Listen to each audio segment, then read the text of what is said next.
All right, how is everyone doing? We are going to play. Let's go for a 10-minute game on chess.com. Let's see what we get. We have a 1391, and I am going to play e4. Let's see what my opponent plays. e5. I'm going to play knight c3 here. I'm going to play bishop c4. This is the Vienna, and he plays the symmetrical. I'm actually going to play queen g4. This is a bit of a trap. And let's see what he plays.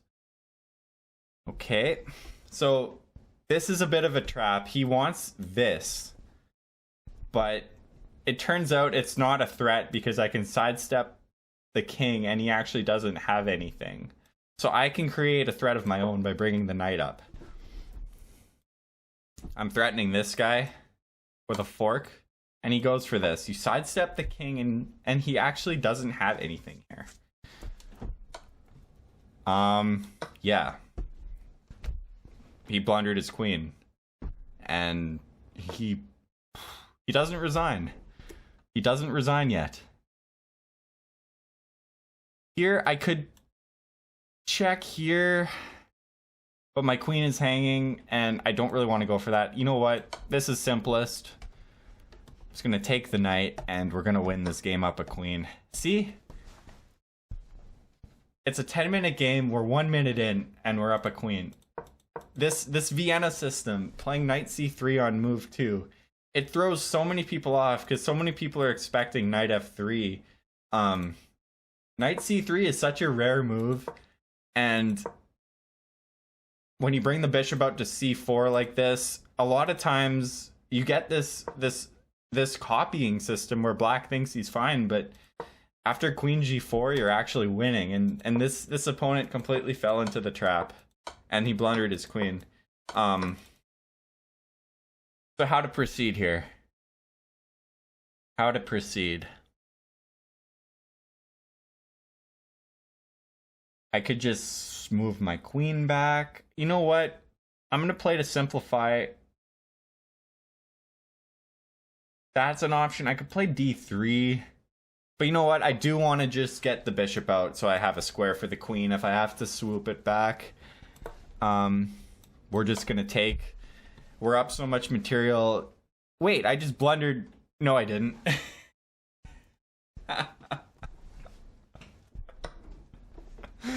Okay, my queen is under attack. I'm going to go back here now. And my opponent's position is looking quite weak. I think d3 here. Let's do it. And I'm just up so much material, I'll be looking to trade as much as I can.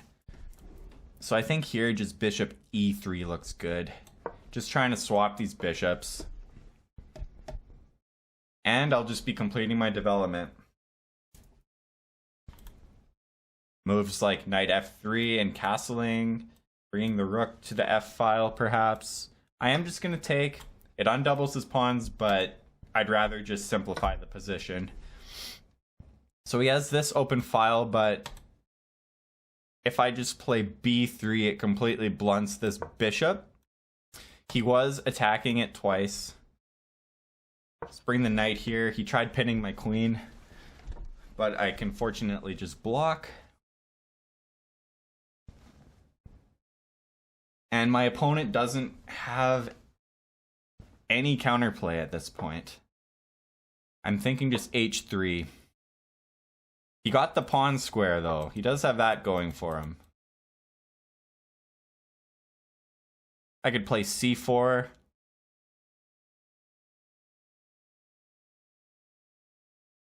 I could castle. I don't think I'm going to castle. I'm actually probably just going to end up playing my rook here. I'm just going to go here. Connect the rooks this way. My king is safe on the dark squares because he doesn't have a dark square bishop. He only has a light square bishop. You know what I'm gonna do here? I'm probably gonna go here with the queen and just attack this pawn a second time.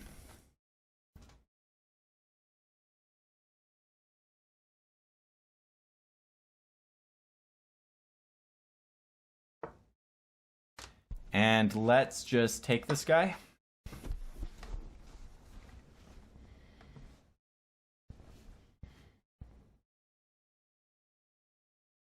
I'm thinking about a4. Just so I can move this rook. Right now my rook is committed to defend. Oh, well, that changed now. I could play g4. I could play rook g1.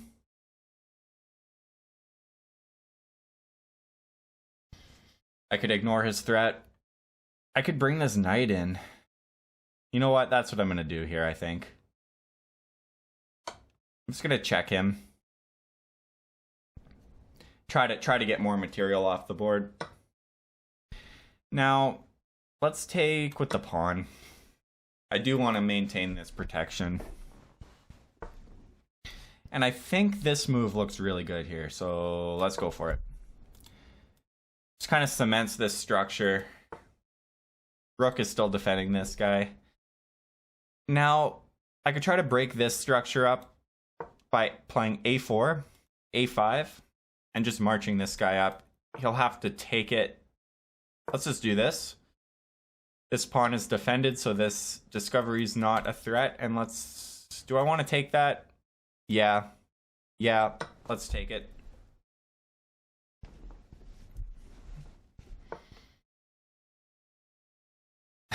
I actually was thinking about sacrificing here with check. If I got 3 pawns by doing that, I would maybe honestly consider that, but I would only get 2 pawns for it. So I think what's simplest is just marching this guy. I'm just going to march this pawn all the way up. Create a strong pass pawn. He attacks there. I'm going to want to defend it. I'm just going to bring my queen here. Wait, I don't want to do that. How do I want to do this? Actually, no, I'm going to do this. I'm going to do this.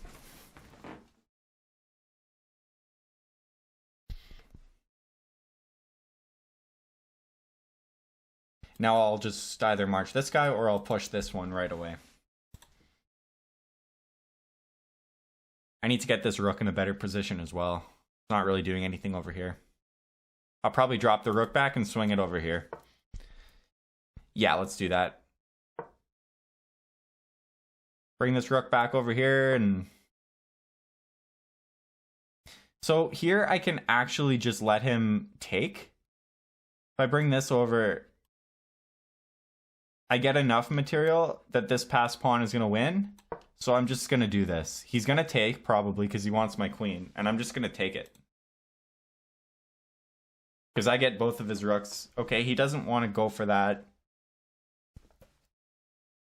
I might just push this pawn to g5.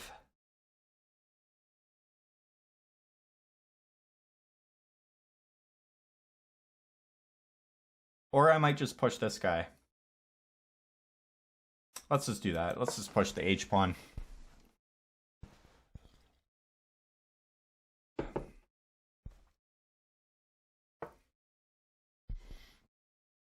I could push here now.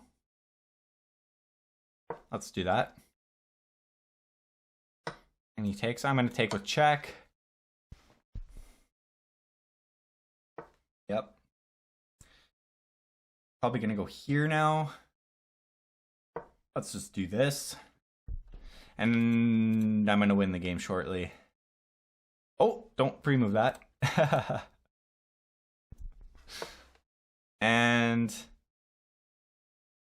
I could just sacrifice, but why? I'm just going to keep pushing this pawn.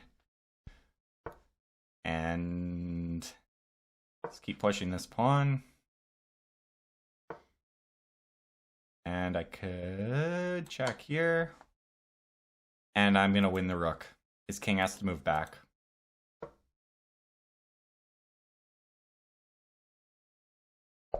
and he resigns. Weird game.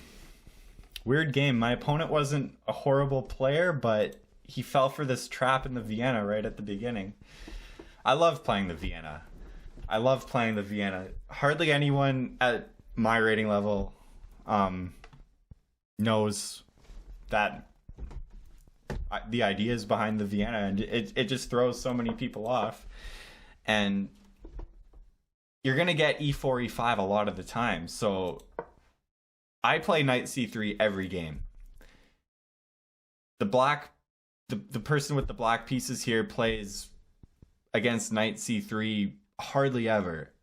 So that immediately gives me a slight advantage in the opening if I play it every game and he never plays it.